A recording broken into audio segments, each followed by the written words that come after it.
La colonización se define como la presencia de un microorganismo en un sitio corporal. Este microorganismo puede ser bacteria, un parásito u otro tipo. Al conjunto de microorganismos que están presentes en ese sitio corporal se denomina microbiota. Y esa microbiota, lo más importante es tener en cuenta que no está por azar en el cuerpo, sino que allí está cumpliendo con ciertas funciones específicas en una relación simbiótica en la que tanto el microorganismo como el hospedero se ven beneficiados.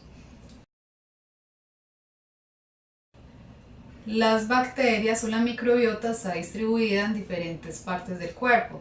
Los sitios que tienen mayor cantidad de bacterias son, en primer lugar, el tracto gastrointestinal, seguido por la cavidad oral, pero también tenemos bacterias en la piel, en los ojos, oídos y otros sitios corporales.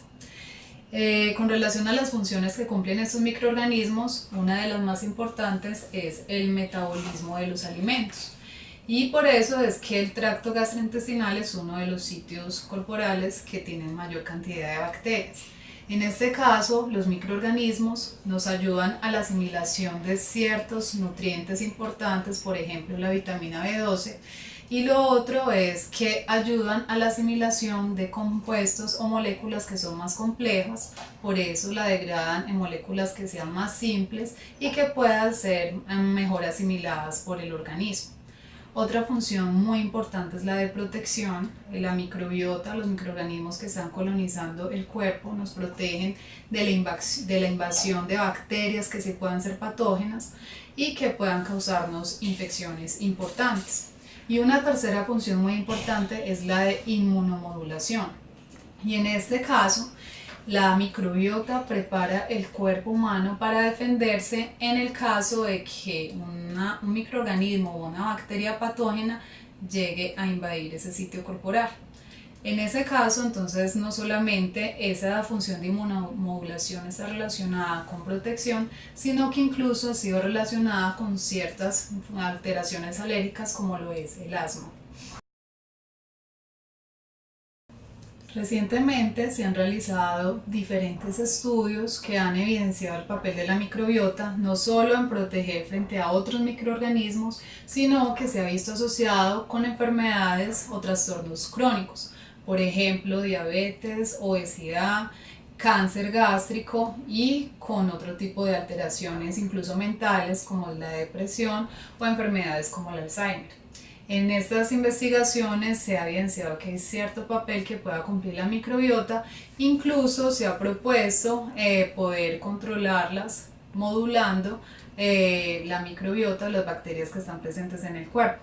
Entonces no solamente cumple un papel relacionado con la protección frente a otros microorganismos, sino que el papel de la microbiota va mucho más allá y ese papel adicional ha sido evidenciado con estas otras enfermedades que no tienen que ver con enfermedades infecciosas, sino que son trastornos o enfermedades que son más crónicas.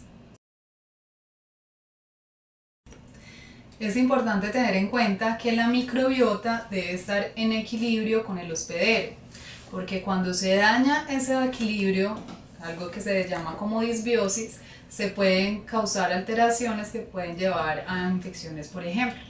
Hay ciertas situaciones que pueden llevar a que ese equilibrio se vea deteriorado. Por ejemplo, la dieta, se ha visto que personas que tienen un alto consumo de alimentos que son ricos en grasas están colonizadas por un grupo de bacterias específicas.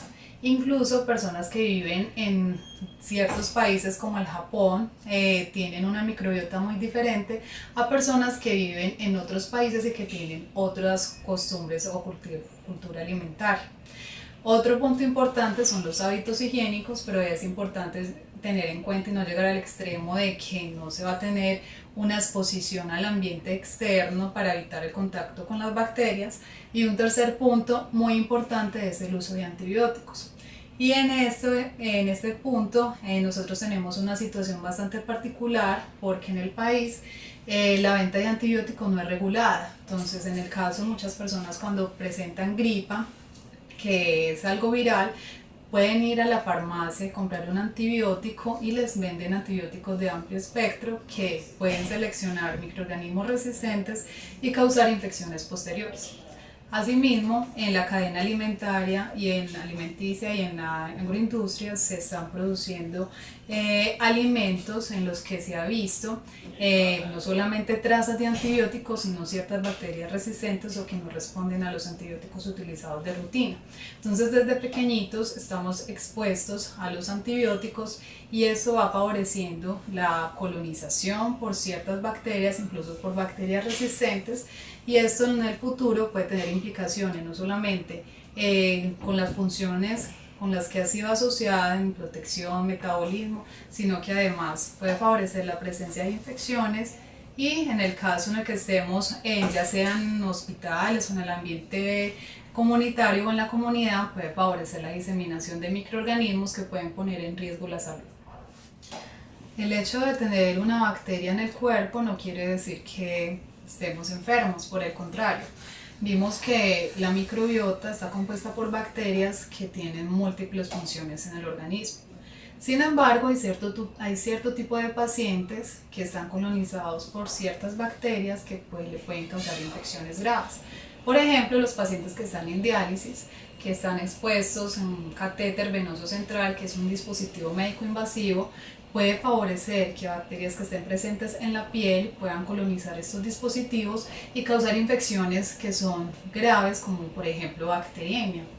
Pacientes, por ejemplo, que van a ser sometidos a una cirugía cardíaca, se tamizan incluso de rutina para evitar que puedan presentar infecciones posoperatorias por bacterias que estén colonizando, ya sea la piel o incluso el tracto gastrointestinal. Entonces, estas bacterias, nuevamente se habla del equilibrio, es importante que haya un equilibrio entre microbiota y hospedero, pero esas situaciones particulares pueden favorecer que esas bacterias que puedan tener funciones tan benéficas puedan ser patógenas y causarnos infecciones que puedan ser más graves.